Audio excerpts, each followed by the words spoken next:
Hello నమస్కారం. మీరు అందరూ బాగున్నారని మరియు మంచి ఉన్నారని సోరాయసిస్తో పోరాడుతున్నారని దానిపై విజయం సాధిస్తున్నారని ఆశిస్తున్నాను.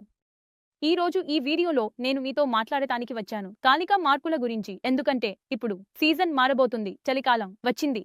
అలా ఉన్నప్పుడు సోరాయసిస్ రోగులకు ఎక్కువగా సోరాయసిస్ సమస్యలు వస్తాయి, తిరిగి వస్తాయి, లేదా కొన్ని సోరాయసిస్ పెరుగుతాయి మరియు రోగి యొక్క లక్షణాలు మరియు కష్టాలు పెరుగుతాయి.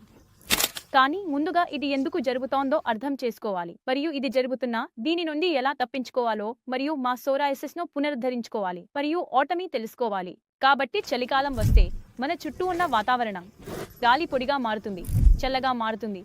దీనివల్ల అది మన చర్మంపై డీహైడ్రేషన్ కలిగిస్తుంది, లేదా చల్లని కాంప్రెషన్ వల్ల లేదా చల్లని గాలి వల్ల వాతావరణం వల్ల మీ ఒత్తిడి పెరగడం ప్రారంభమవుతుంది. ఎందుకంటే పొడిగా ఉండటం పెరుగుతుంది, వాతావరణంలో అంతగా హ్యూమిడిటీ ఉండదు మరియు మీ చర్మం పొడిగా మారడం వల్ల మీ సోరాయసిస్లో ఉన్న లక్షణాలు నొప్పి లేదా కీచు కాల్చడం కూడా పెరుగుతుంది. అలాగే యూవీ కిరణాల కొరత కూడా ఉంది.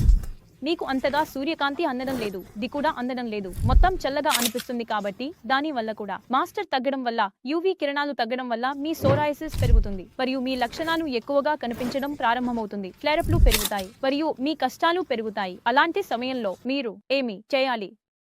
మొదటిది ఇదే దశ. మీరు మొదట మాయిశ్చరైజేషన్ చేయాలి, హైడ్రేషన్ ను నిలబెట్టుకోవాలి, చాలా నీళ్లు తాగాలి. చలికాలంలో మనకు తరచుగా రాగాలనిపించదు.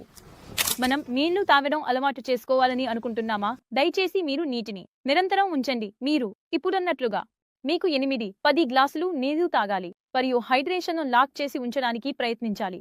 మీ స్క్రీన్ పై మీరు తరచుగా మాయిశ్చరైజ్ చేస్తూనే ఉండండి. సోరియా ఆయిల్ లేదా కొబ్బరి ఆయిల్ లేదా మీకు సరిపోయే ఏదైనా క్రీమ్ ఉపయోగించి మాయిశ్చరైజేషన్ చేస్తూనే ఉండండి. అదే సమయంలో మేము ఏమి చేస్తామంటే చలికాలంలో వేడి నీటితో స్నానం చేయడం ప్రారంభిస్తాము. కాబట్టి మీరు పూర్తిగా నీటిని నివారించాలి, దాని ద్వారా స్నానం చేయకూడదు. మీరు గోరువెచ్చని నీరు లేదా చల్లటి నీరు లేదా సాధారణ నీరు అని 2 పదాలను ఉపయోగించాలని శబ్దం చేయండి. ఇది మీ ఒత్తిడి పెరగకుండా చేస్తుంది మరియు పొడిని కలిగించదు. అదే సమయంలో మీ శరీరంలో పిత్తం పెరిగితే సోరాయసిస్ కూడా పెరుగుతుంది, అందువల్ల దాన్ని నియంత్రించడం అవసరం. ఇది సరైన చికిత్స మరియు మీ ఆహార అలవాట్ల ద్వారా నియంత్రించబడుతుంది.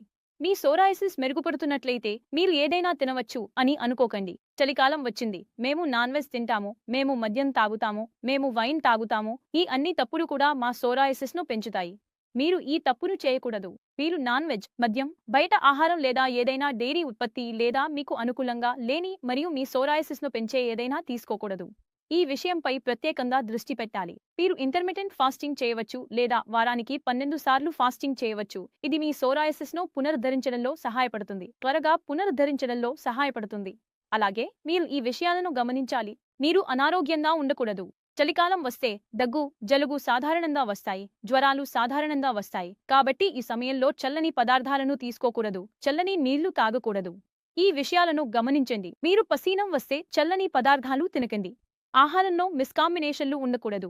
మీరు చల్లని మరియు వేడి పదార్థాలను కలపకూడదు. ఇంట్లో తయారు చేసిన ఆహారాన్ని ప్రాధాన్యం ఇవ్వండి. పండ్లు తినండి, సలాడ్ తినండి, తద్వారా లోపల కూడా హైడ్రేషన్ నిలుపుకోవచ్చు. బయట కూడా మీరు బీట్రూట్ జ్యూస్ తాగవచ్చు, బీట్రూట్ చేయవచ్చు సలాడ్తో. అది మీకు విటమిన్స్ కూడా ఇస్తుంది, మీకు అవసరమైన పోషకాలు అందిస్తుంది మరియు మీ సోరాయసిస్ను పునరుద్ధరించడంలో సహాయపడుతుంది. మీరు జింజర్ టీ తాగవచ్చు, మీను వేడి ఉంచడానికి లేదా చలికి దూరంగా ఉండటానికి. కానీ మీ సోరాయసిస్ను పెంచే ఏదైనా తప్పు చేయకండి. మీరు నిమ్మకాయ జ్యూస్ తీసుకోవచ్చు, మీరు నెయ్యి జ్యూస్ తీసుకోవచ్చు, ఎలాంటి సమస్య లేదు. మీరు పండ్లు తినండి, కట్ చేసిన పండ్లను వదిలి మీరు ఏదైనా పండు తినవచ్చు. ఈ చిన్న చిన్న విషయాలను గమనిస్తే మీరు మీ సోరాయసిస్ను పెరగకుండా నిలుపుకోవచ్చు మరియు మీ చర్మంలో మాయిశ్చరైజర్ను లాక్ చేయడానికి ప్రయత్నించండి. మాయిశ్చరైజర్ ఎప్పుడూ లాక్లో ఉండాలి, తద్వారా సోరాయసిస్ తీవ్రత పెరగదు మరియు మీకు ఇబ్బంది కలిగించదు. మీ ఇమ్యూన్ సిస్టమ్ బాగా పనిచేస్తే, సరైన చికిత్స సరైన విధంగా పనిచేస్తే, ఆ చికిత్స అంతటా బలంగా ఉండాలి, మీ ఇమ్యూనిటీపై ప్రభావం చూపకుండా ఉండాలి మరియు మీకు చిన్న చిన్న సీజనల్ మార్పుల వల్ల సోరాయసిస్ పెరగకుండా ఉండాలి.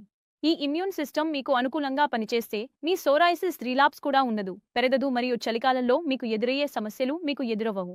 మీరు సోరాయసిస్ ఫ్రీగా ఉండగలుగుతారు. మీరు సోరాయసిస్ ఫ్రీగా ఉండలేకపోతే క్రింద ఇచ్చిన నంబరుకు నా టీంతో మాట్లాడండి, మాతో కలవండి, మీ సోరాయసిస్ను ముగించండి. ధన్యవాదాలు మరియు జాగ్రత్తగా ఉండండి.